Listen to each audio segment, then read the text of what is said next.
e que me des por escusado. Casei-me, disse outro ainda, e por isso não posso ir. O servo voltou e contou isto ao seu senhor. Então, irado, o dono da casa disse ao seu servo: sai depressa para as ruas e becos da cidade e traze para aqui os pobres, os aleijados, os cegos e os coxos. Disse o servo: Senhor, feito está o que ordenaste e ainda há lugar. Respondeu-lhe o Senhor: sai pelos caminhos e atalhos e obriga todos a entrar, para que se encha a minha casa, porque vos declaro que nenhum daqueles homens que foram convidados provará a minha ceia. Lucas 14, 16 a 24. O apego ao mundo e às coisas do mundo priva o homem das bênçãos de Deus. Certa vez, encontrando Jesus um moço de qualidade e rico, que observava todos os mandamentos, mas não observava o principal dos mandamentos, que se constitui no desapego às coisas do mundo, disse: é mais fácil um camelo passar pelo fundo de uma agulha, do que um rico salvar-se. O homem superior, o espírito evoluído, jamais prefere os bens da terra em detrimento dos bens do céu, porque sabe que aqueles se extinguem e estes permanecem para sempre. Não há campo, não há bois, não há casamento, capazes de desviar o homem de bem dos seus deveres espirituais. Ele sabe atender com solicitude a todos os apelos do alto, embora se arruinem os campos, fiquem os bois sem serem experimentados e se transfira o casamento. O contrário se dá com o homem do mundo, preso aos negócios, às diversões, à ganância louca, esquecem-se de seus deveres para com Deus, de seus deveres para com seu próximo, de seus deveres para consigo mesmo, isto é, dos deveres espirituais que tem de realizar no mundo. Nesta parábola Jesus faz alusão às suas próprias prédicas, que se constituem no banquete espiritual, a diversidade de ensinos sistematizando a bela e excelente doutrina cristã, são os pratos variados da grande mesa em que todos podem fartar-se, para não mais sentir aquela fome de saber. Os convidados foram os grandes, os potentados, os afazendados, que se negaram a ouvir a palavra do reino de Deus, que não quiseram comparecer a esse banquete celestial. São estes os excluídos das bênçãos do céu, porque as recusaram, preferindo os deleites do mundo. Os pobres, coxos, aleijados e cegos são os que não têm campos, não têm bois para experimentar, nem casamento para privá-lo do comparecimento à ceia. São os deserdados das mundanas glórias, das mundanas pompas, dos bens mundanos e os que consideram os chamados dos seus superiores aos chamados da terra. De fato, a palavra de Jesus exclui todas as honras, etiquetas e preconceitos terrenos. Para nos chegarmos a ele precisamos nos comparar a uma criança que não tem ideias preconcebidas, que não tem campos, bois, casamentos, porque a palavra de Jesus é superior a tudo e requer de nós o máximo respeito, a máxima consideração, o maior acatamento. E essa palavra não passou. A mesa continua cheia de manjares de várias qualidades, capazes de satisfazer os mais exigentes paladares, assim como os grandes do mundo. Os proprietários de campos e de bois continuam recusando-se a comparecer a tão atencioso convite. A parábola é a figura do que acontecia na época do nascimento do cristianismo, e é a figura do que acontece nos nossos tempos. Os graúdos deste mundo não querem responder ao apelo que se lhes faz, por isso os pequenos e deserdados enchem a mesa, embora, como disse o servo encarregado do convite, ainda há lugar para os que quiserem comparecer. O cristianismo, em seu complemento espírita, realiza novamente esse chamado, e estamos certos de que todas as ovelhas que constituirão o único rebanho do Supremo Pastor ouvirão os incessantes chamados que lhes estão sendo feitos, e corresponderão, com solicitude e boa vontade, aos divinos convites que partem de todos os recantos do mundo. Parábola da dracma perdida. Qual é a mulher que tendo 10 dracmas e perdendo uma, não acende a candeia, não varre a casa e não a procura diligentemente até achá-la? Quando a tiver achado, reúne as suas amigas e vizinhas, dizendo: regozijai-vos comigo, porque achei a dracma que tinha perdido. Assim, digo-vos, há júbilo na presença dos anjos de Deus por um pecador que se arrepende. Lucas 15, 8 a 10. O principal escopo de Jesus, durante toda a sua existência na terra, foi demonstrar aos homens a imortalidade da alma, a vida eterna, a bondade, a misericórdia, a solicitude desse Deus, que ele anunciava, para com todas as suas criaturas. Nunca o Mestre exigiu de seus discípulos holocaustos e sacrifícios. O que ele queria é que o amassem, que crescem na sua palavra e confiassem no Pai, que ele tinha vindo anunciar, Pai Criador e Zelador de toda a sua criação, de todas as suas obras, que veste os lírios e as açucenas, e alimenta os passarinhos, que procura a ovelha perdida, que recebe o filho pródigo, e que sente grande contentamento quando um de seus filhos para ele se volta e lhe solicita os benefícios de que necessita para sua ascensão espiritual. Para bem gravar os seus ensinos na imaginação de seus ouvintes, o Mestre amoroso, sempre que se lhe oferecia ocasião, fazia comparações servindo-se de ocorrências que se verificavam todos os dias, exaltando assim os impecáveis atributos de Deus. A parábola da dracma perdida, que não passa de um simples episódio, em que Jesus reuniu as exortações que fez certa vez aos publicanos e pecadores, compara ele a alegria que há no mundo espiritual, na presença dos mentores, quando um pecador se arrepende, com a alegria que tem uma mulher ao achar 315 réis, uma dracma, que havia perdido. Modernamente, a dracma é a unidade monetária da Grécia, dividida em 100 quepta e cotada a 30 por dólar, 1968. E faz ver que, pela mesma forma que a mulher, ao perder a dracma, acende a candeia, varre a casa e procura diligentemente até achá-la, também Deus emprega todos os meios que sabiamente sugere aos espíritos seus mensageiros para encontrar a sua dracma, ou seja o pecador que se perdeu, a fim de ser ele restituído à casa paterna. O Deus de Jesus, como se vê, é o Deus sábio e benevolente, o Deus amoroso e caritativo, e não o Deus pródigo, cioso, vingativo e mau, ensinado pelas religiões humanas, pelos sacerdotes.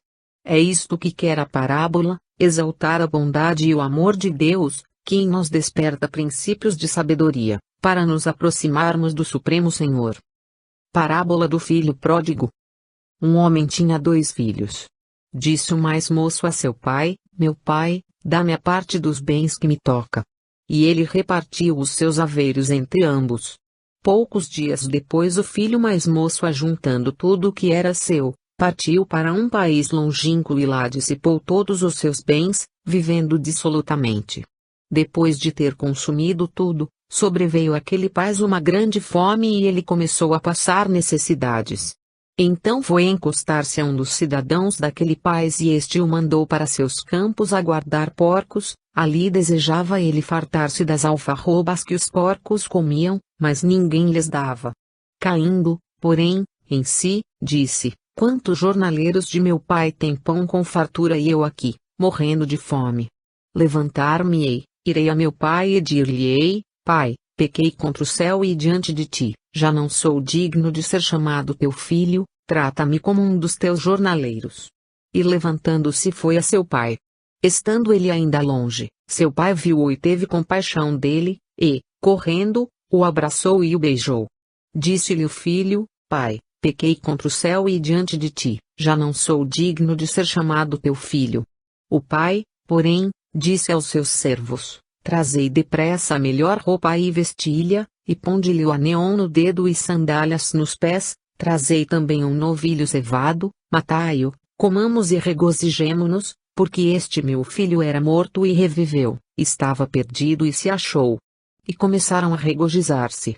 Ora, o seu filho mais velho estava no campo, e, quando voltou e foi chegando à casa, ouviu a música e a dança, e chamando os criados perguntou-lhes o que era aquilo. Um deles respondeu: Chegou teu irmão e teu pai mandou matar o novilho cevado, porque o recuperou com saúde. Então ele se indignou, e não queria entrar, e, sabendo disso, seu pai procurava conciliá-lo. Mas ele respondeu: Há tantos anos que te sirvo, sem jamais transgredir uma ordem tua, e nunca me deste um cabrito para eu me regozijar com os meus amigos, mas, quando veio este teu filho que gastou teus bens com meretrizes, tu mandaste matar o novilho mais gordo. Respondeu-lhe o pai: Filho, tu sempre estás comigo, e tudo que é meu é teu. Entretanto, cumpria regozijar-mo-nos e alegrar-mo-nos, porque este teu irmão era morto e reviveu, estava perdido e se achou.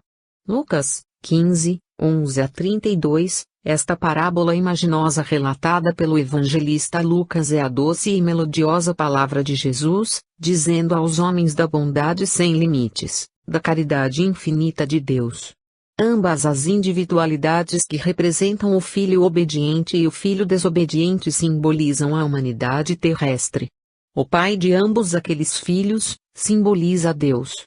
Uma pequeníssima parte da humanidade personificada no filho obediente, se esforça por guardar a lei divina e permanece, portanto, na casa do Pai. A outra parte personifica o filho desobediente, que, de posse dos haveres celestiais, dissipa todos esses bens e vive dissolutamente, até chegar ao extremo de ter de comer das alfarrobas que os porcos comem. Esse extremo é que o força a voltar à casa paterna, onde, acolhido com benimerência e conforto, volta a participar das regalias concedidas aos outros filhos. Em resumo, esta simples alegoria, capaz de ser compreendida por uma criança, demonstra o amparo e a proteção que Deus sempre reserva a todos os seus filhos. Nenhum deles é abandonado pelo Pai Celestial, tenha os pecados que tiver, pratique as faltas que praticar, porque se é verdade que o filho chega a perder a condição de filho, o pai nunca perde a condição de pai para com todos, porque todos somos criaturas suas. Estejam eles onde estiverem, quer no mundo, quer no espaço, quer neste planeta, quer em país longínquo, ou seja noutro planeta, com um corpo de carne ou com um corpo espiritual, o Pai a nenhum despreza, a nenhum abandona, porque nos criou para gozarmos da sua luz, da sua glória, do seu amor. O Pai Celestial não é o Pai da carne e do sangue, pois como disse o apóstolo, a carne e o sangue não podem herdar o reino de Deus. A carne e o sangue são corruptíveis, só o Espírito é incorruptível, só o Espírito permanece eternamente. O Pai Celestial é Espírito, é Deus de verdade, Deus vivo, por isso seus filhos também são espíritos que permanecem na imortalidade. A luz, a verdade, o amor não foram criados para os corpos, mas sim para as almas. Como poderia Deus criar um filho pródigo, a não ser para que ele, depois de passar pela experiência dura do mal que praticou, voltar para seu Criador, e, arrependido, propor não mais ser perdulário, mas adaptar-se à vontade divina, e caminhar para os destinos felizes que lhe estão reservados? Como poderia Deus criar uma alma ao lado de um inferno eterno? Que pai é esse que produz filhos para mandá-los atormentar para sempre? A parábola do filho pródigo é a magnificência de Deus e ao mesmo tempo o solene e categórico protesto de Jesus contra a doutrina blasfema, caduca, irracional das penas eternas do inferno, inventada pelos homens. Não há sofrimentos eternos, não há dores infindáveis, não há castigos sem fim, porque se os mesmos fossem eternos, Deus não seria justo, sábio e misericordioso. Há gozos eternos, há prazeres inextinguíveis, há felicidades indestrutíveis por todo o infinito, esplendores por toda a criação, amor por toda a eternidade. Erguei as vossas vistas para os céus. O que vedes? Um manto estrelado sobre vossas cabeças, chispas luminosas vos cercam de carícias, fulgurações multicores vos atraem para as regiões da felicidade e da luz. Olhai para baixo, para a terra, para as águas, o que vedes? Essas chispas, essas luzes, essas estrelas, essas cintilações retratadas no espelho das águas, nas carolas das flores, nos tapetes verdejantes dos campos, porque das luzes nascem as cores, são elas que dão colorido às flores, que iluminam os campos, que agitam as águas. Ó homem, onde quer que estejas, se quiseres ver com os olhos do Espírito, verás a bondade e o amor de Deus animando e vivificando o universo inteiro. Tanto embaixo como em cima, à esquerda como à direita, se abrires os olhos da razão, verás a mesma lei sábia, justa, equitativa, regendo o grão de areia e o gigantesco sol que se baloiça no espaço, o infusório que emerge, a gota d'água e o espírito de luz, que se eleva sereno às regiões bem-aventuradas da paz. A lei de Deus é igual para todos, não poderia ser boa para o bom e má para o mal, porque tanto o que é bom quanto o que é mal estão sob as vistas do Supremo Criador, que faz do mal bom, e do bom melhor, pois tudo é criado para glorificar o seu imaculado nome. Não há privilégios nem exclusões para Deus, para todos ele faz nascer o seu sol, para todos faz brilhar suas estrelas, para todos deu o dia e a noite, para todos faz descer a chuva. Quando a criatura humana, num momento de irreflexão, se afasta de Deus, e, dissipando os bens que o Criador a todos doou, se entrega a toda sorte de dissoluções, a dor e a miséria, esses terríveis aguilhões do progresso espiritual ferem rijo a sua alma orgulhosa até que, num momento supremo de angústia, ela possa elevar-se para Deus e deliberar reentrar no caminho da perfectibilidade.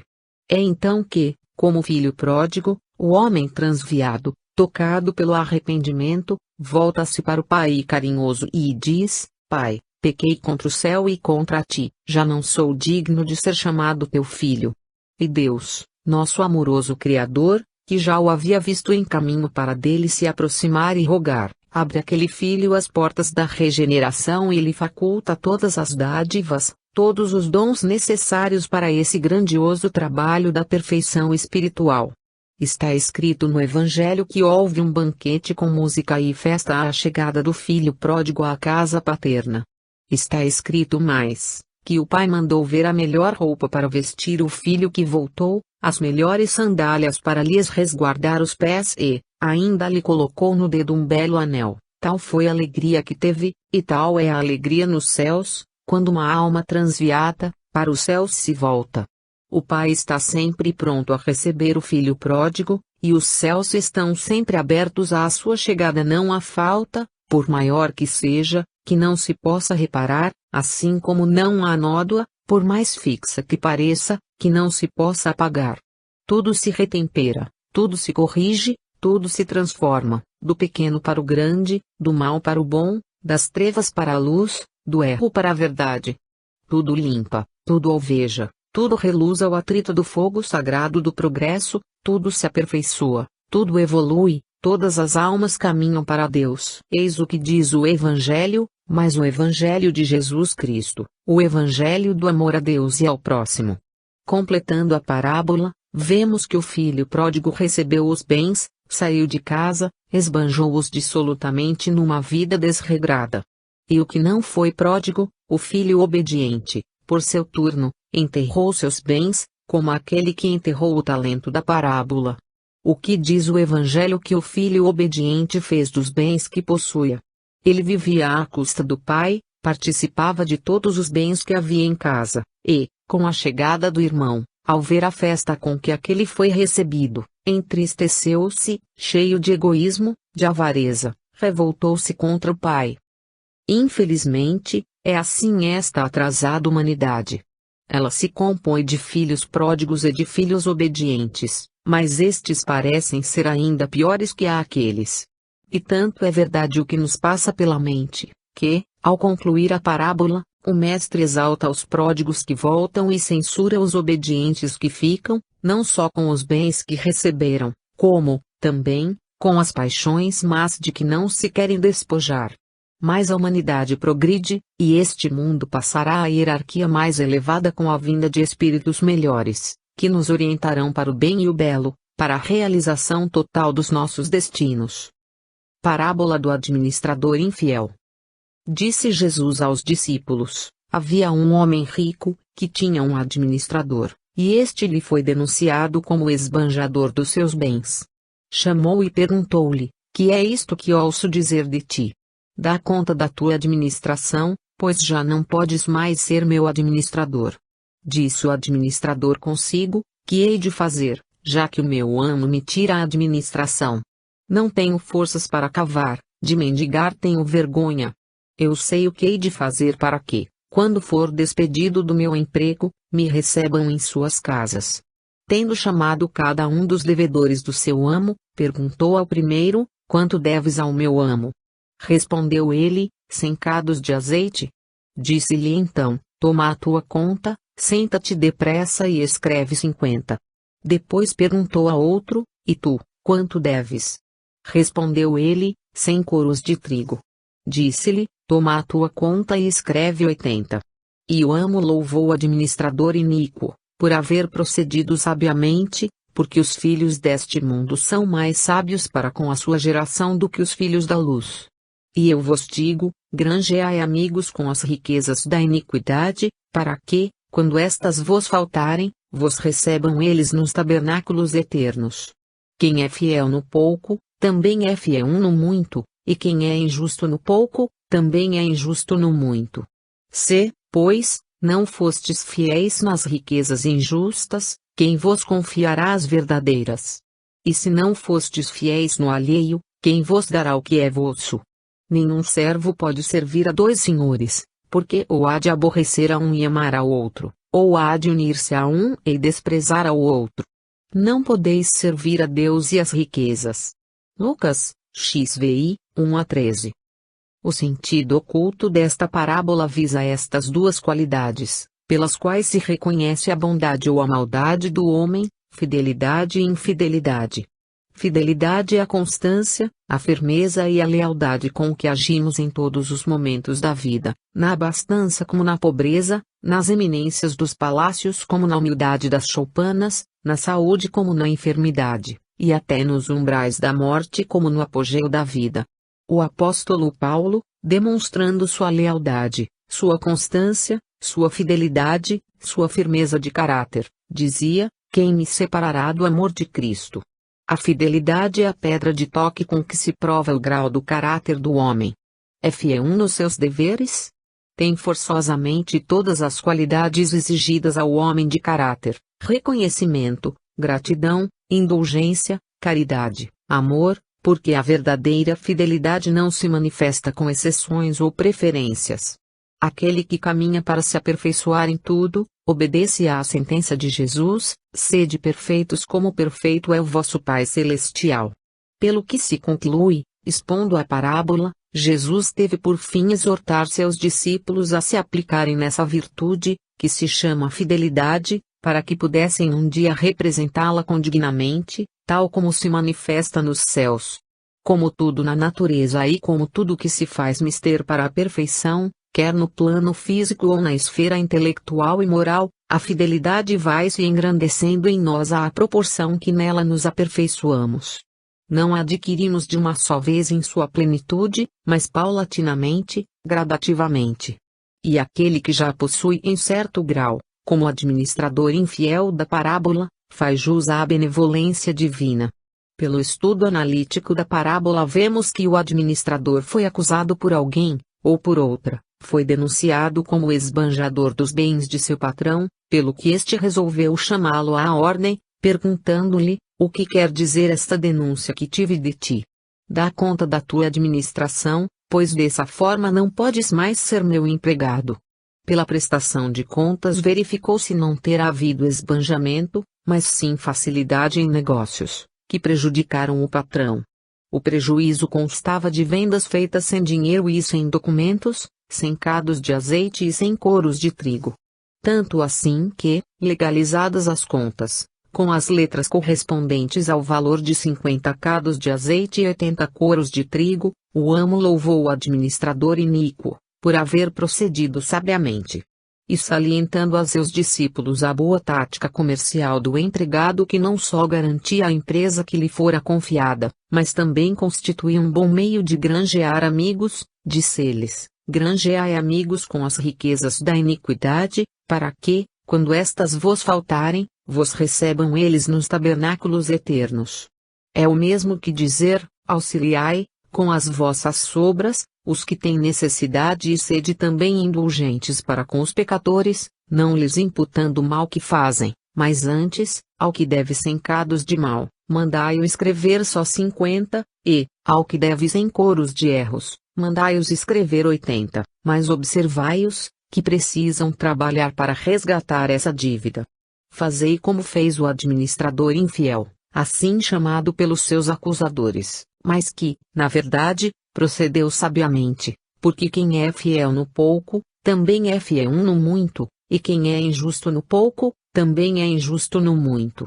Se não tostes fiéis nas riquezas injustas, quem vos confiará as verdadeiras?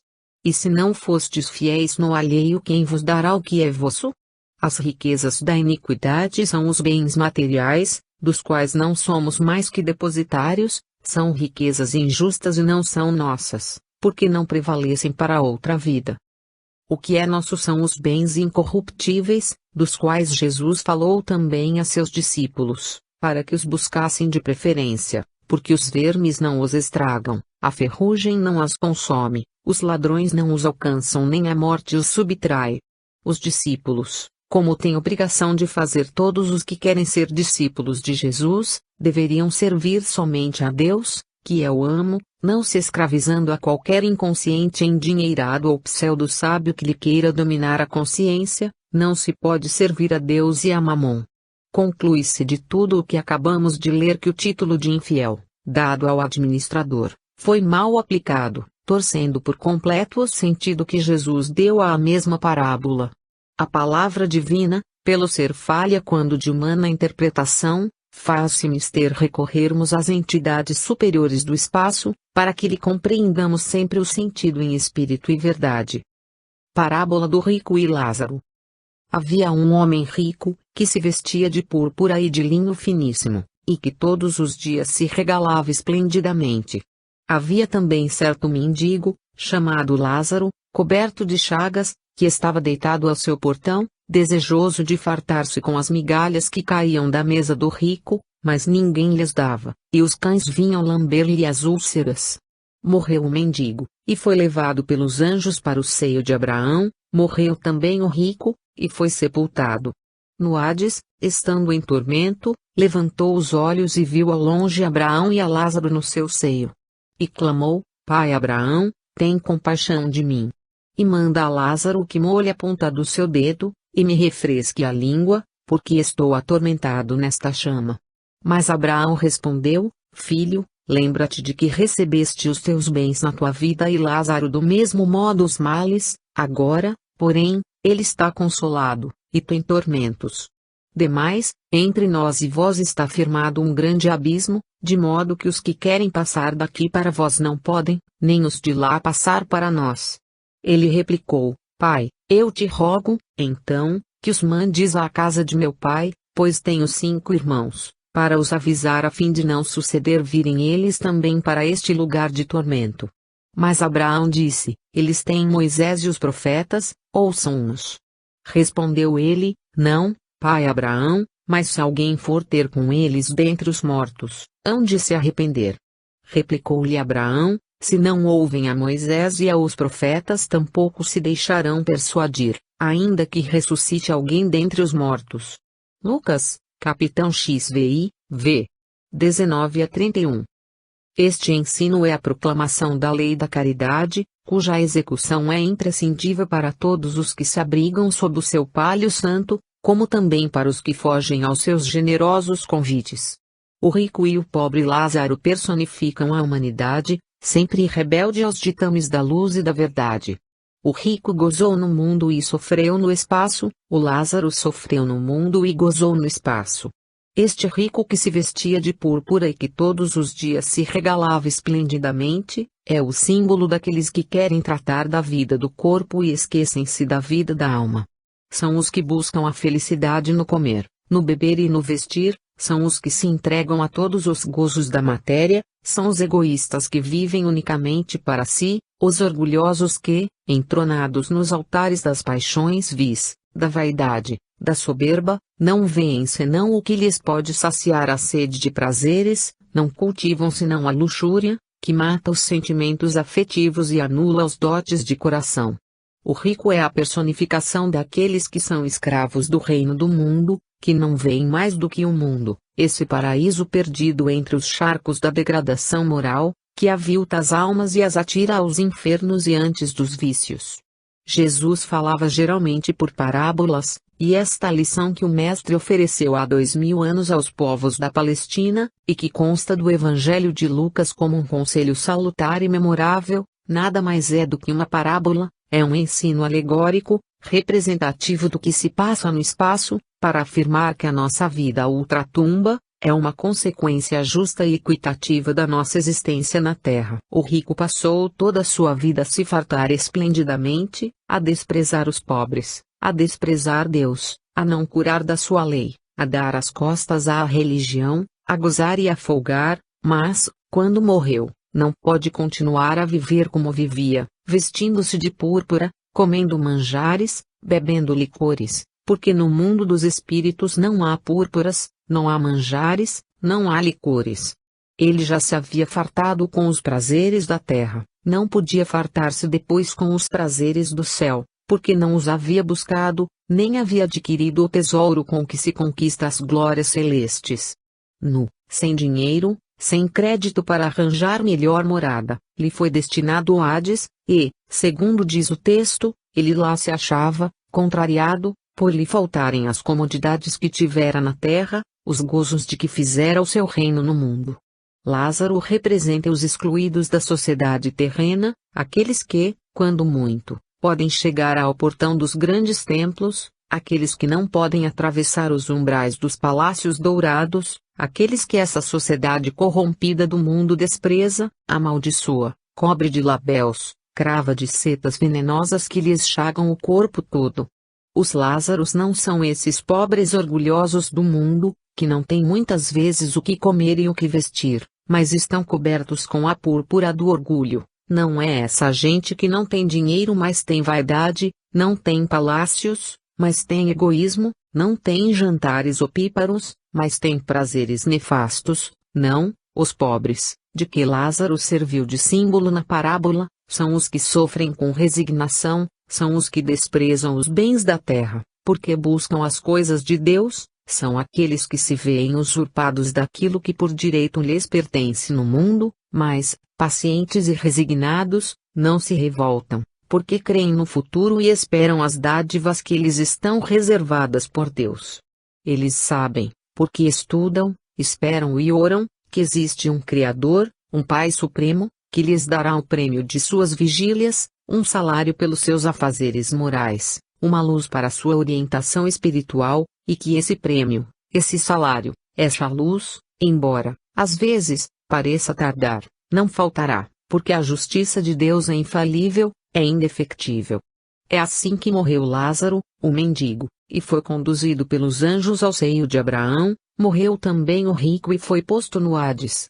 Duas personalidades distintas, uma que gozou, outra a que sofreu, uma a quem nada faltava, outra a quem tudo faltava, vão trocar agora as suas condições, vão mudar de cenário, o mendigo vai para a abundância, e o rico é que passa a mendigar. É o reverso da medalha, que se apresenta a todos no dia do julgamento. Vós tendes visto muitas medalhas.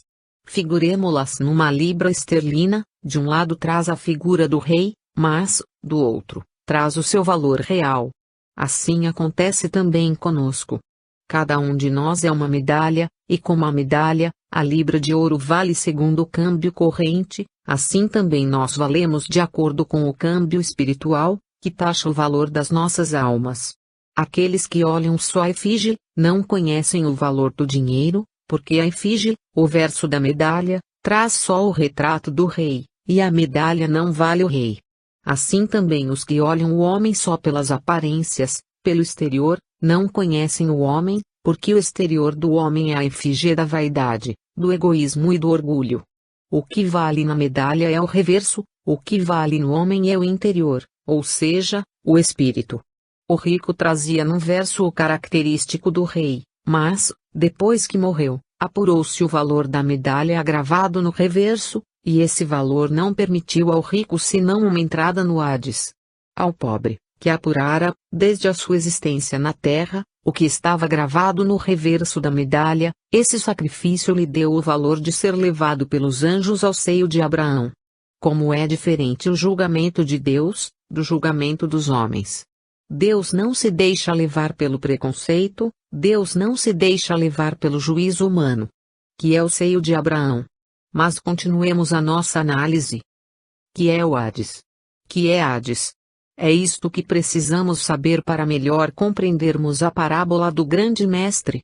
Seio de Abraão é a liberdade do espírito no espaço infinito, seio de Abraão é o mundo invisível, onde os espíritos, com os seus corpos imponderáveis, caminham livres-se de todas as peias, realizando sempre novas conquistas, fazendo novas descobertas, aprendendo novas verdades que os elevam em conhecimentos, que os elevam em felicidade.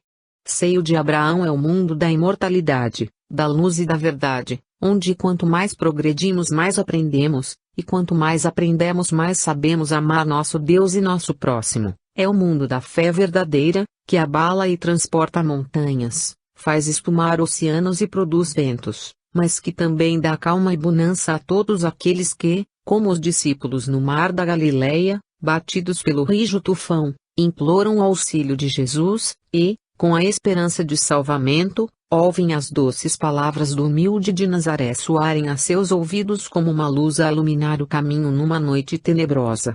Abraão foi o patriarca dos hebreus, alta personagem do Antigo Testamento, em quem a fé mais se acrisolava, mais viva e rútila se mostrava, a ponto de não vacilar em sacrificar seu filho Isaque, para obedecer às ordens que havia recebido do alto.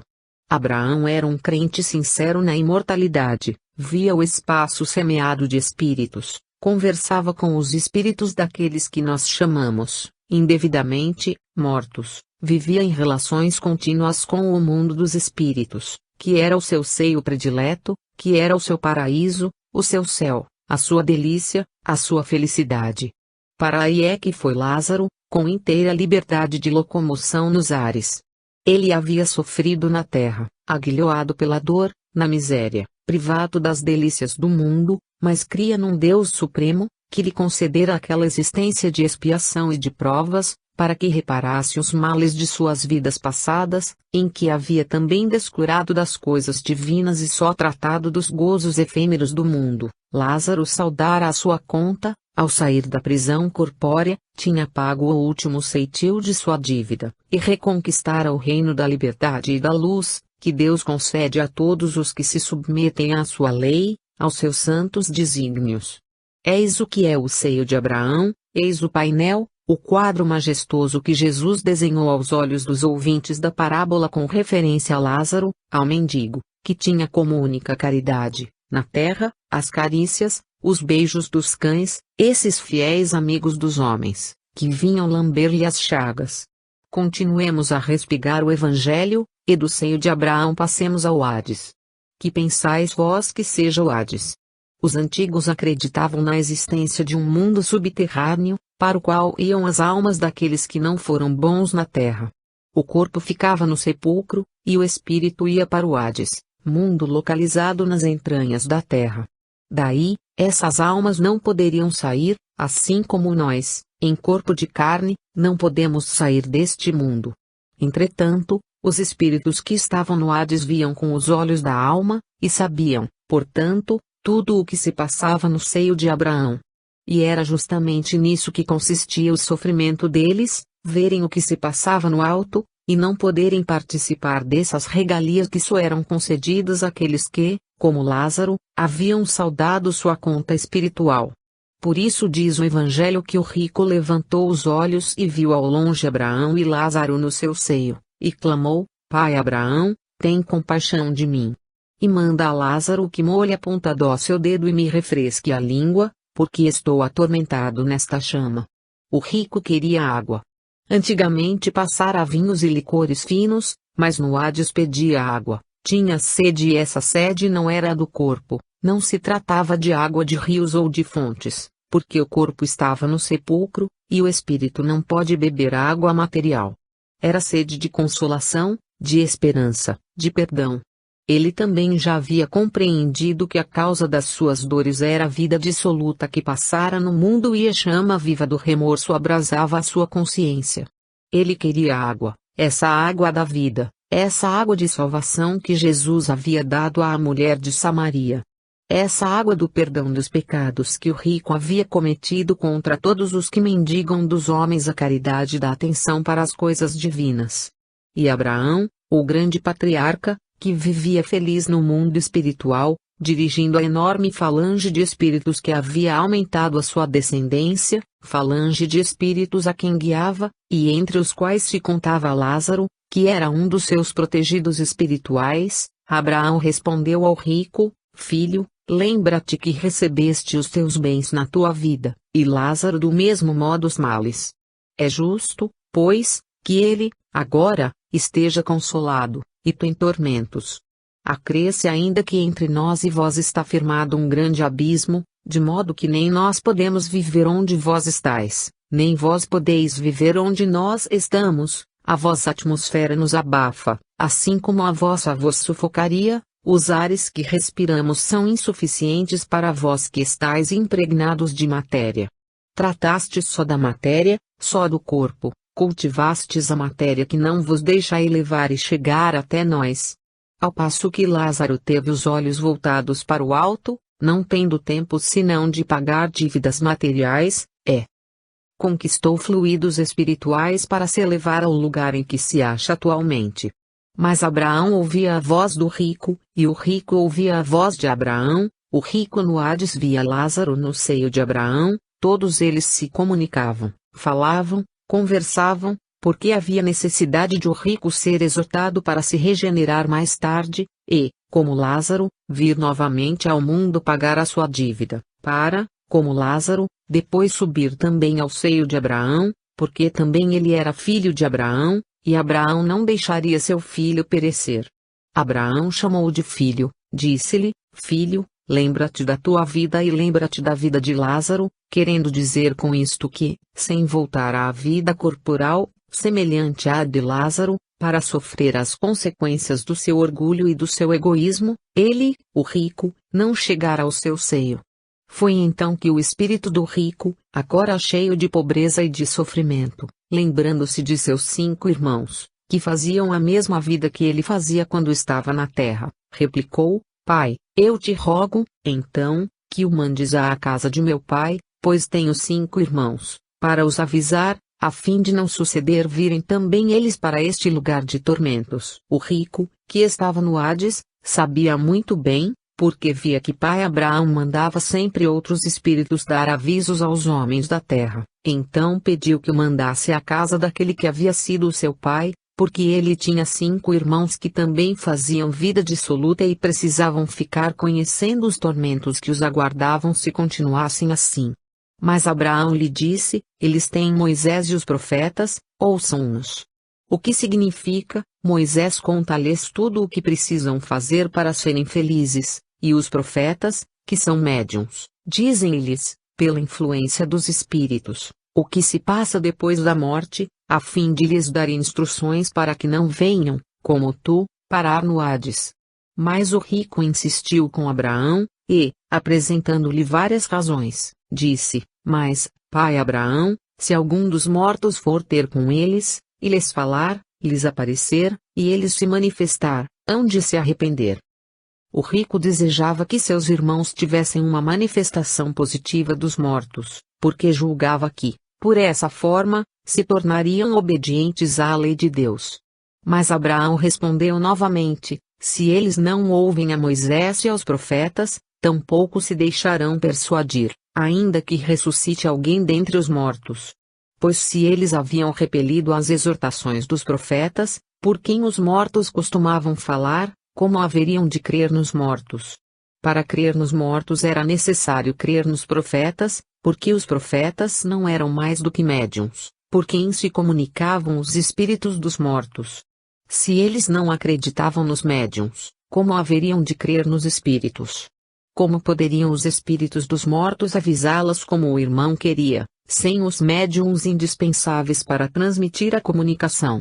Sabemos que o corpo do espírito é muito mais rarefeito do que o nosso e que por isso não o podemos ver nem ouvir, e que o espírito sempre se manifesta com o concurso de um médium. Como poderia Abraão atender o pedido de seu filho para satisfazer outros 5 filhos ricos?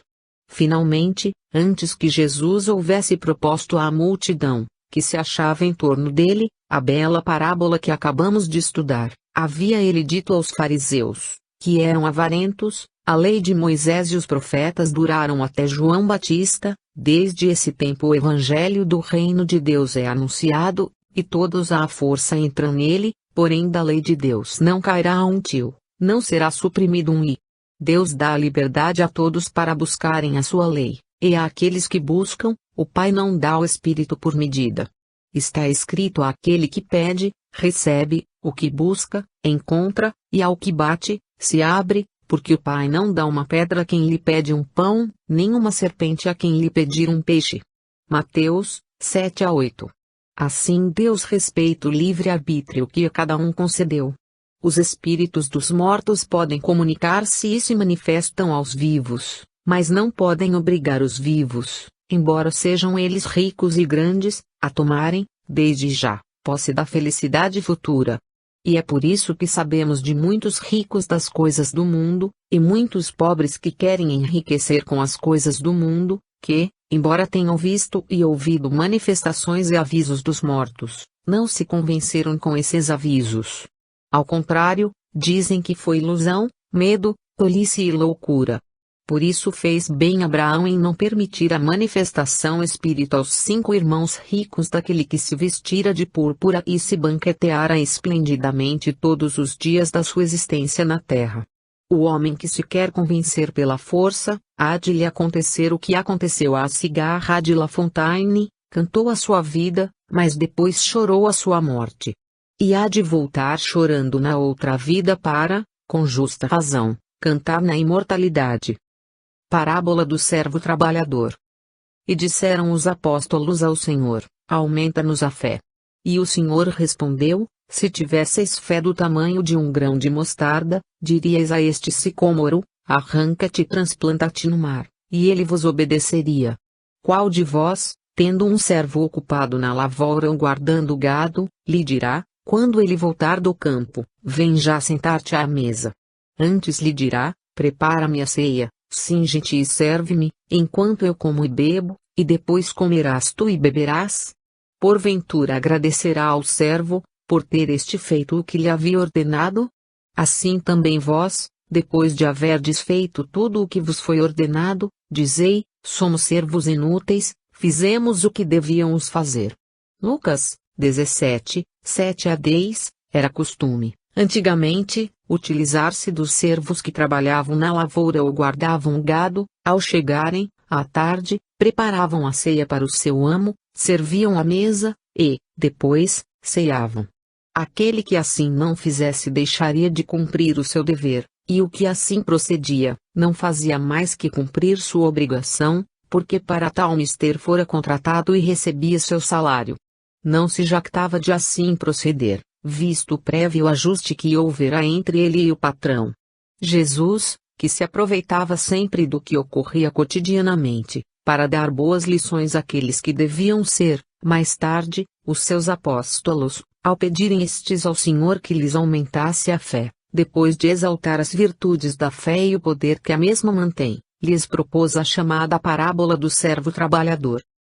Quis o mestre fazer ver a seus discípulos que a fé é o salário dos bons obreiros, e para que esse salário seja aumentado, é preciso que os obreiros cumpram primeiramente seus deveres, mas sem jactância, com humildade, como quem se considera pago com as graças recebidas para desempenhar a sua tarefa. A lavoura é o símbolo da religião, que deve ser cultivada por todos. O gado constitui ou representa esses todos, ou seja, os que se querem instruir na religião, os guardadores de gado. O dono da lavoura ou do gado é Jesus, que nos veio trazer esse alimento de vida eterna. A fé, como já dissemos, não é uma coisa abstrata, como não é abstrata a semente de mostarda.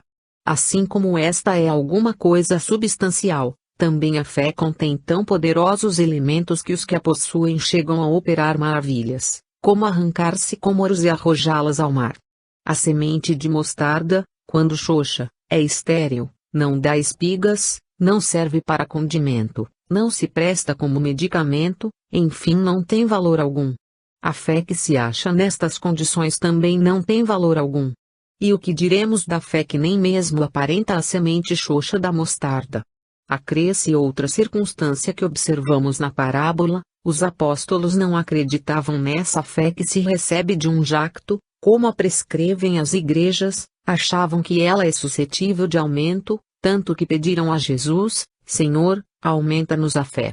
E o Senhor não os dissuadiu dessa crença, antes alimentou-lhes a esperança, estimulando-os ao trabalho e à perseverança, ao cumprimento do dever, que é o meio pelo qual alcançariam tal desiderato.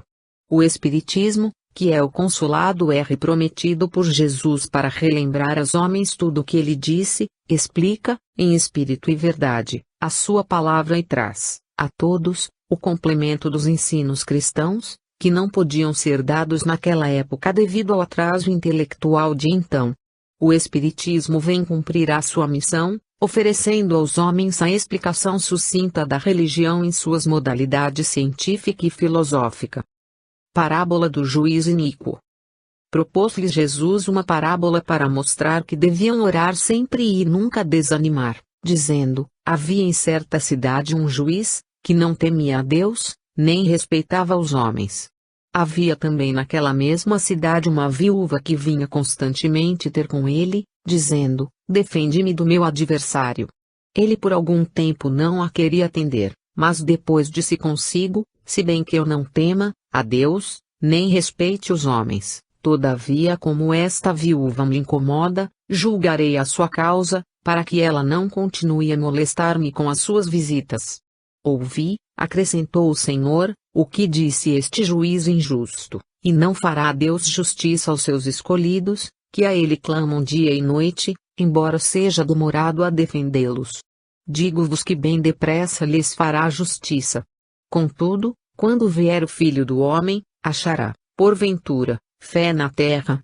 Lucas 18, 1-8. A iniquidade é a falta de equidade, é a justiça revoltante. O iníquo é o homem perverso, criminoso, seja ele juiz, doutor, nobre, rico, pobre, rei. Na esfera moral, mesmo aqui na terra, não se distinguem os homens pelo dinheiro e pelos títulos que possuem, mas, sim, pelo seu caráter. O iníquo não tem caráter, ou, por outra, tem caráter iníquo, pervertido. Mas ainda esse, quando tem de resolver alguma questão e o solicitante resolve bater à sua porta até que dê provimento ao seu pedido, para não ser incomodado, e porque é iníquo, resolve, com presteza, o problema, não para servir, mas para ficar livre de continuar molestado. Foi o que sucedeu com o juiz iníquo ante a insistência da viúva. De modo que a demora do despacho na petição da viúva foi causada pela iniquidade do juiz. Se este fosse equitativo, justo, reto, de bom caráter, cumpridor de seus deveres, a viúva teria recebido o deferimento do seu pedido com muito maior antecedência. Seja como for, o despacho foi dado, embora a custo, após reiteradas solicitações, importunações cotidianas, e o juiz, apesar de iníquo, para não ser amolado, resolveu a questão. Ora, disse Jesus, ouvi o que disse esse juiz iníquo, e não fará Deus justiça aos seus escolhidos, que a ele clamam noite e dia, embora seja demorado em defendê-los. Digo-vos que bem depressa lhes fará justiça. Se a justiça, embora demorada, se faz na terra até contra a vontade dos juízes, como não há de ser ela feita pelo supremo e justo juiz do céu? A deficiência não é, pois, de Deus, mas sim dos homens, mormente na época que atravessamos, em que o Filho do Homem bate a todas as portas, inquire todos os corações e os encontra vazios de fé, vazios de crença, vazios de amor a Deus, vazios de caridade. Antigamente havia juízes iníquos, hoje, pode-se dizer que nem só os juízes, mas até os peticionários são iníquos. A iniquidade lavra como um incêndio devorador, aniquilando as consciências e maculando os corações, homens iníquos, lares iníquos, sociedades iníquas, governos iníquos, leigos iníquos, sábios iníquos, tudo isso devido à crença sacerdotal, aos dogmas das seitas dominantes. Mas o Senhor aí está a destruir a iniquidade, e, com ela, os iníquos. Parábola do fariseu e do publicano. Propôs também a seguinte parábola a alguns que confiavam na sua própria justiça e desprezavam aos outros. Subiram dois homens ao templo para orar, um fariseu e outro publicano. O fariseu, posto em pé, orava dentro de si desta forma: ó Deus, Graças te dou, que não sou como os demais homens, que são ladrões, injustos, adúlteros, nem ainda como este publicano. Jejuo 2 vezes por semana, e dou o dízimo de tudo quanto ganho. O publicano, porém, estando a alguma distância, não ousava nem ainda levantar os olhos ao céu, mas batia no peito, dizendo: Ó Deus, sê propício a mim, pecador. Digo-vos que este de ser justificado para a sua casa, e não aquele, porque todo o que se exalta, será humilhado, mas o que se humilha, será exaltado. Lucas 18, 9-14. A seita farisaica era a mais prestigiada no tempo de Jesus, a mais influente, a mais dominadora, a que mais se salientava. Era uma espécie de catolicismo romano. Os fariseus, entretanto, eram servis observadores das práticas exteriores, do culto e das cerimônias. A religião, para eles, era uma aparência de virtudes, preferiam sempre a letra da lei, que mata, ao espírito que vivifica. Eram hipócritas, inimigos encarniçados das inovações, cheios de orgulho e de excessivo amor ao domínio. Eles tinham uma aversão especial aos publicanos, a quem consideravam gananciosos, e também porque, inimigos do fisco, tinham de pagar a estes os impostos que lhes cabia na coleta. De maneira que os publicanos eram, para os fariseus, homens desprezíveis da baixa sociedade, e, portanto, cheios de mazelas, ladrões, injustos, adúlteros, não só porque não se curvavam muitas vezes às práticas dos sacerdotes fariseus, como, também, porque uma prevenção partida anterior os havia separado da seita farisaica, ou do judaísmo. Jesus, que muito se ocupou em desmascarar a hipocrisia dos fariseus, julgou acertado propor esta parábola, cujas principais figuras eram, um fariseu e um publicano.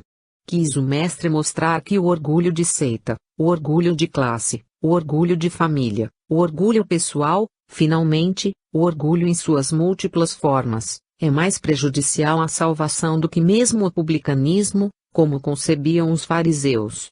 Ainda mais, quis demonstrar que no publicano, com todos os seus senões, ainda se encontrava um gesto de humildade, o que não acontecia no fariseu. O publicano conhece os seus defeitos, sabe que é pecador, nem ousa levantar os olhos para o céu, limita-se a bater no peito e a dizer: "Ó Deus, sê propício a mim pecador."